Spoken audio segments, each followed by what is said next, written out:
ఉత్తరాన ఊపేశారు, ఈశాన్యాన్ని లాగేశారు, పశ్చిమాన సత్తా చాటారు. ఇక దక్షిణాన దూసుకుపోవాలని పట్టుదలగా ఉన్నారు కమలనాథులు. కేరళ, తమిళనాడు రాష్ట్రాల్లో వర్కౌట్ అయ్యే పరిస్థితులు లేవు. కర్ణాటకలో కొన్నిసార్లు పాగా వేశారు. తెలుగు రాష్ట్రాల్లోనే ఇంతవరకు బీజేపీకి ఛాన్స్ దక్కలేదు. అందుకే ఈసారి తెలంగాణలో అధికారంలోకి వచ్చేయాలని భారతీయ జనతా పార్టీ పెద్దలు కృతనిశ్చయంతో ఉన్నారు. ఇందుకోసం తూర్పున బెంగాల్ను కైవసం చేసుకున్న ఫార్ములాని తెలంగాణలో అమలు చేయాలని ఢిల్లీ పెద్దలు నిర్ణయించినట్లు తెలుస్తోంది. తెలంగాణలో పాగా వేయాలంటే బెంగాల్ ఫార్ములాను అమలు చేయాల్సిందే అంటున్నారు బీజేపీ నేతలు. పశ్చిమ బెంగాల్లో ఎవరూ ఊహించని విధంగా భారతీయ జనతా పార్టీ విజయ ఢంకా మోగించింది. బెంగాల్లో అధికారాన్ని చేజెక్కించుకుంది. ఇక తెలంగాణలోనూ ఇదే ఫార్ములాతో ముందుకు పోవాలని బీజేపీ వ్యూహకర్తలు భావిస్తున్నారు. బెంగాల్లో మమతా బెనర్జీని ఒకేసారి గెలవలేదు బీజేపీ.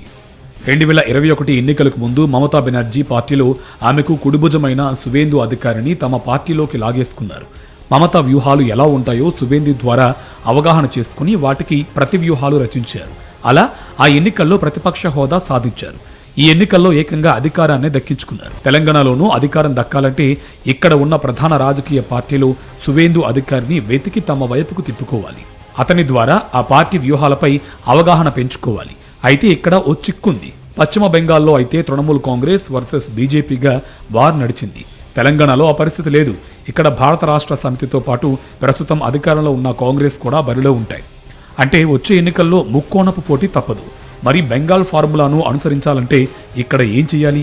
గత ఎన్నికలకు ముందు అయితే బీఆర్ఎస్ నుంచి నెంబర్ 2 లీడర్ ఈటెల రాజేందర్ బయటకు వచ్చారు. అప్పటికి ఆయన సువేందు అధికారి. ఆయన ద్వారానే ఒక విధంగా గత ఎన్నికల్లో తెలంగాణలో బీజేపీకి ఎమ్మెల్యే స్థానాలు బాగానే దక్కాయి. 8 మంది ఎమ్మెల్యేలను గెలిపించుకోగలిగింది బీజేపీ. 2028 ఎన్నికల్లో తెలంగాణలో అధికారంలోకి రావడానికి ఈ విజయాలు సరిపోవు. ఇక బీఆర్ఎస్ తో పాటు ఇప్పుడు అధికారంలో ఉన్న కాంగ్రెస్ లో కూడా ఓ సువేందు అధికారిని పట్టుకోవాలి బీజేపీ. సువేందు అధికారి కాగల నేతలు కాంగ్రెస్ లో కనపడడం లేదు. ఉన్నంతలో సీనియర్ అయిన జీవన్ రెడ్డి ఈ మధ్యనే బీఆర్ఎస్ లో చేరిపోయారు. మరి కాంగ్రెస్ నుంచి ఏ పెద్ద నేతను బీజేపీ ఆకర్షిస్తుంది అనేది ఆసక్తిగా మారింది. మరోవైపు ఫైర్ బ్రాండ్ బండి సంజయ్, పక్కా క్లాస్ కిషన్ రెడ్డిలు, పక్కా మాస్ ఈటెల రాజేందర్ ఈ వ్యూహాన్ని ఎలా ముందుకు తీసుకువెళ్తారు అనేది ఇప్పుడు చర్చనీయాంశమవుతుంది. ప్రత్యర్థి పార్టీల నుంచి కొత్త వారిని తీసుకొచ్చి మరో సువేందు అధికారిగా తయారు చేస్తారా? ఇప్పటికే వచ్చిన వారిని మార్చుకుంటారా అన్న దానిపై పార్టీలో చర్చ జరుగుతుంది.